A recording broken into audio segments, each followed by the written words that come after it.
Olá, tudo bem? Professor Emerson, mais uma vez aqui para trabalhar com vocês. Muito contente em saber que para que você que vai fazer o Enem, presta bem atenção. Esses conteúdos que vão ser ministrados a partir de agora é para você.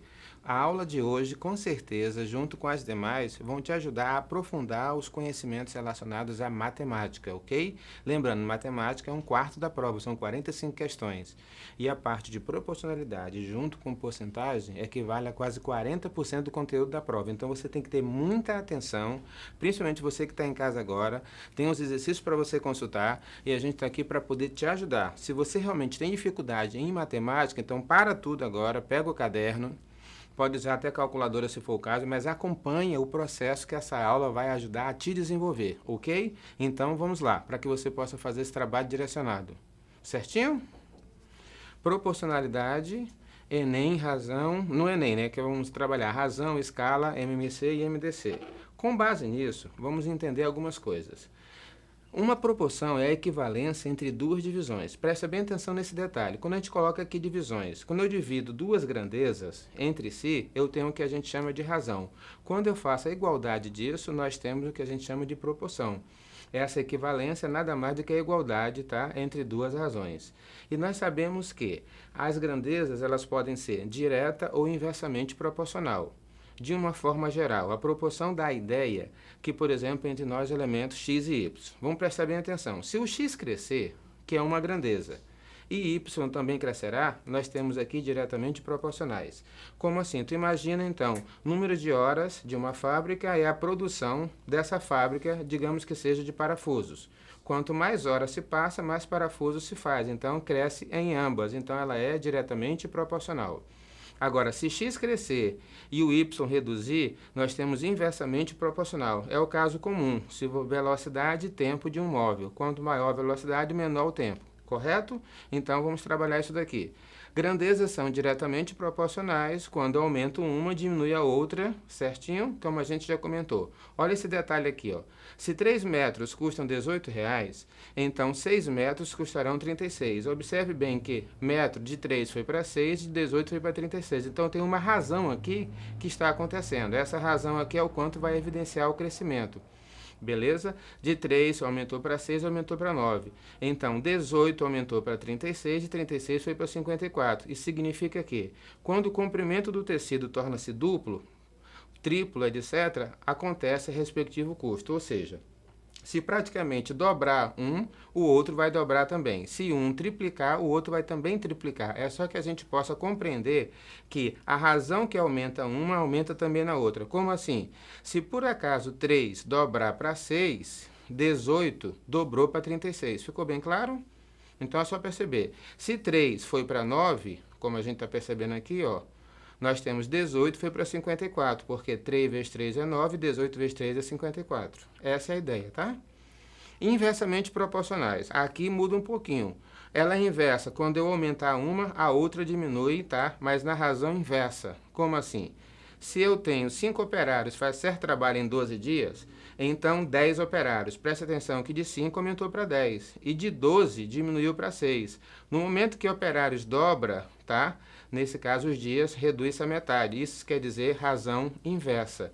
Então é só você prestar bem atenção nessa sequência, ok?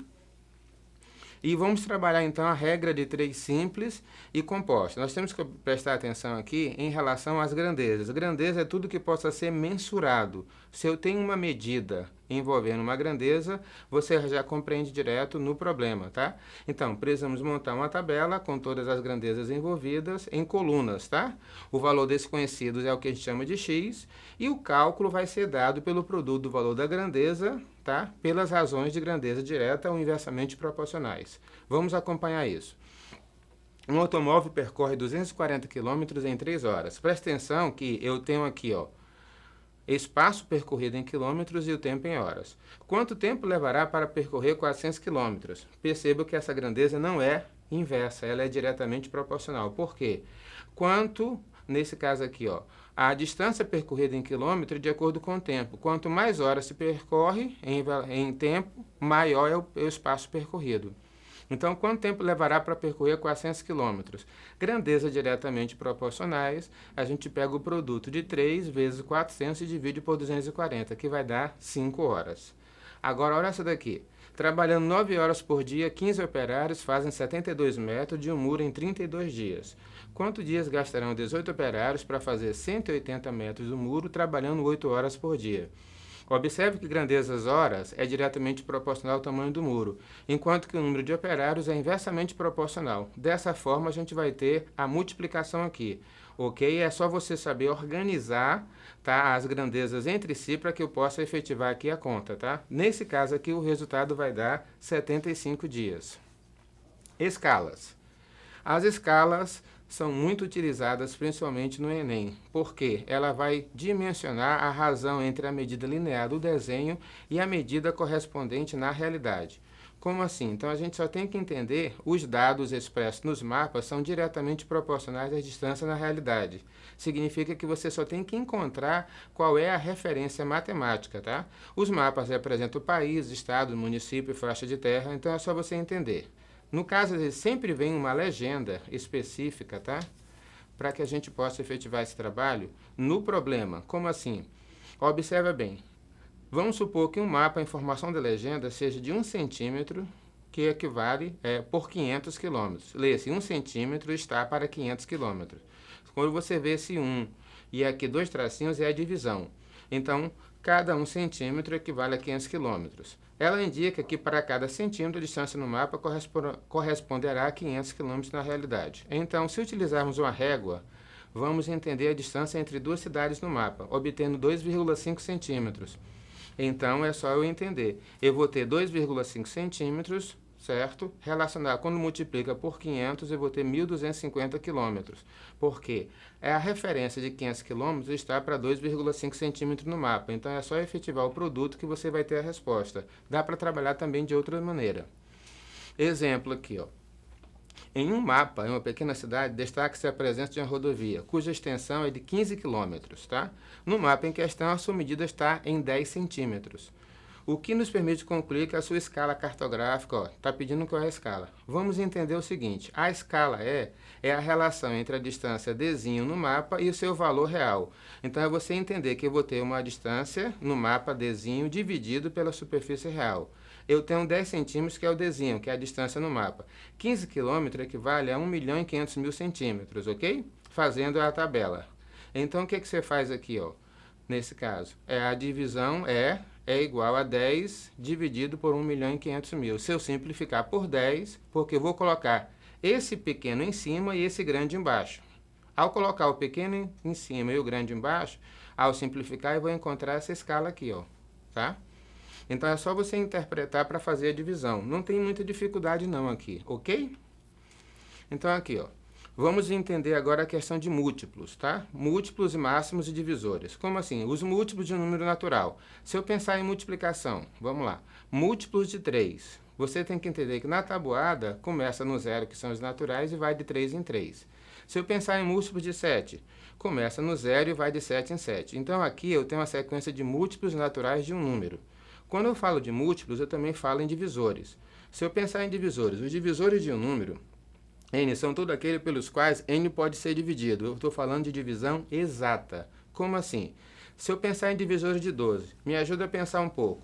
12 dá para dividir por quem de forma exata? Sempre começa pelo 1, porque 1 é divisor natural de todos os números. Então, como o 12 é par, divide também por 2. Só que 12 também divide por 3. 12 divide por 4, 12 divide por 6, 12 divide por 12. Tem uma jogadinha aqui bem legal. Se eu dividir 12 para 1, o resultado dá 12. Então, o resultado da divisão do primeiro vai me dar o último número, que é ele mesmo. Tá? Como ele é par, 12 por 2 me dá 6. Como 12 também dá por 3, 3, o resultado é 4. Então, se você fizer os 3 primeiros, você vai ter os 3 últimos. Olha que bacana. 12 para 1, 12. 12 para 2, 6. 12 para 3, 4. Olha aí, ó. Correto? Agora tem um detalhe. Divisor de 7. Só dá para dividir o 7 por 1 e por 7. Nesse caso, ele é chamado de primo. Por que primo? Primo, na matemática, são aquele número que só pode dividir por 1 e por ele mesmo. Ok? Vamos falar um pouco mais sobre isso agora. Os números primos. Veremos a seguir um conceito fundamental para o estudo dos múltiplos e divisores. Os números primos podem ser comparados aos alicerces de uma casa. Presta bem atenção nisso, tá? Veremos que qualquer número natural pode ser escrito apenas com o uso deles. Ou seja, qualquer número natural eu posso simplesmente escrevê-lo como múltiplos de números primos. Ou seja, nesse caso, e o primeiro número primo conhecido é o 2, que também é o único número par que é primo, tá? Por que que 2 é primo? Porque só dá para dividir 2 por 1 e por ele mesmo. O 7 é primo, já mostramos, e o 9 não é primo. Agora, por que que o 9 não é primo? Porque o 9 dá para dividir por 1, por 3 e por 9. Então, para ser primo, presta bem atenção, só pode dividir por 1 e por ele mesmo. É só você interpretar dessa maneira, certinho? Então, aqui observe bem, o número 1 não é primo, porque ele admite como um divisor 1, e já que é ele mesmo. Então, os primeiros números primos são 2, 3, 5, 7, 11, 13, 17, 19, 23, e aí vai.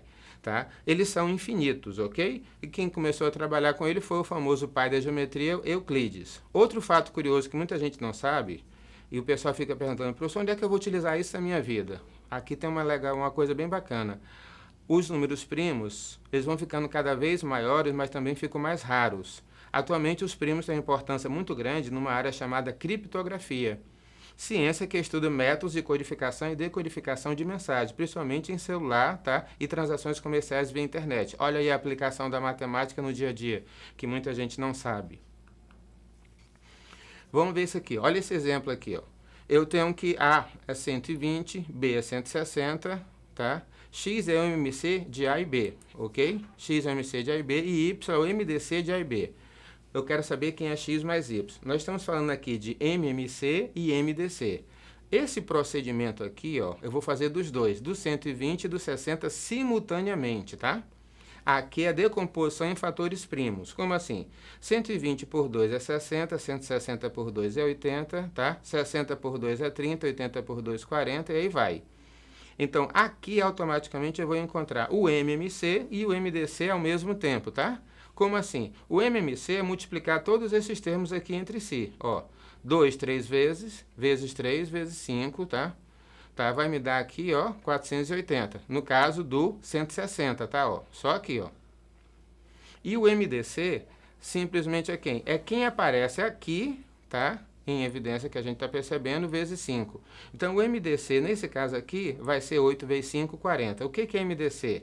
É simplesmente o maior número que eu posso dividir os dois simultaneamente.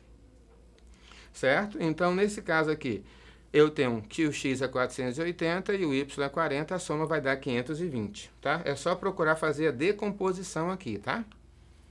Um arquiteto está reformando uma casa de modo a contribuir com o meio ambiente, tá? Então, ele fez 40 tábuas de 540, tá? 40 de 540, 30 de 810 e 10 de 1080. Todas de mesma largura. Ele quer dividir no maior tamanho possível. Como é que ele vai fazer isso? Vamos aqui simplificar, ok? Para encontrar. E encontramos que o MDC é 270. O que a gente faz agora? Você pega... Lá está dizendo que não pode ser maior que 2. Então, eu tenho que pegar, deu 270, 2 metros, né? Eu vou dividir isso aqui por 2, porque tem que atender o pedido da questão em si, tá? Com base nisso, ele pegou aqui 5,40. Ao pegar 2,7, que é 270 por 2, dá 1,35. Eu dividi por cada um e eu encontrei o total de peças. Logo, eu cheguei em 420 peças, certinho? Então, nesse caso aqui, pessoal, a ideia qual é? É que você consiga corresponder e rever esses conceitos, certo? Por quê? Porque o detalhe maior é MMC, é o mínimo múltiplo comum, multiplica os termos entre si quando decompõe. E o MDC é o maior divisor comum, que é aquele que você obtém quando você encontra o maior possível que possa dividir por ele simultaneamente, certinho? Então... esse preparo inicial vai depender para que você tenha resultados, tá? Você pode rever, tem mais exercícios na plataforma Edu que você vai encontrar realmente todos os conceitos e exercícios restantes, tá? Até a próxima!